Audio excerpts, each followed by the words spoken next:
business that gets like less than 100% return on capital, meaning it usually makes more sense to franchise right off the bat because the return on capital is too slow and not big enough. If you look at a McDonald's, for example, it costs $1.2 million to open a McDonald's. They make $150,000 a year on average afterwards. So you're looking at like a 15% rate of return, right? Versus spend 50, make 250, you're talking 5x, right?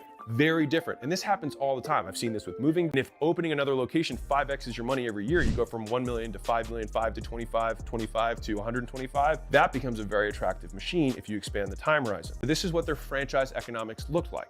They would get 7.5% of top line. It's a royalty on top line, and it's usually some sort of marketing fund that everyone chips into so they can get national branding. There's a certain percentage of revenue that you're gonna collect. And so on 250, it was like $35,000 per year that they're making from the franchise, okay? Stay with me. Now, if the franchise runs at the same margins that the individual locations at 50%, so $20,000 of what they're gonna make in net earnings at the franchisor level per location that they open. And this moves us on to our second kind of variable here. Now it's like, well, how hard is it? So they might get like 15 times earnings in terms of the enterprise value, what an investor might buy for it, because franchises usually have a certain amount of open and usually more have yet to be open. And so an investor is willing to pay 15 times today because they already really know they're paying, if nothing else changes, a 5x multiple because they know the other 200 are gonna open. It's guaranteed, it's legal, it has to happen. For every location you open on the privately held side, you would add $2 million.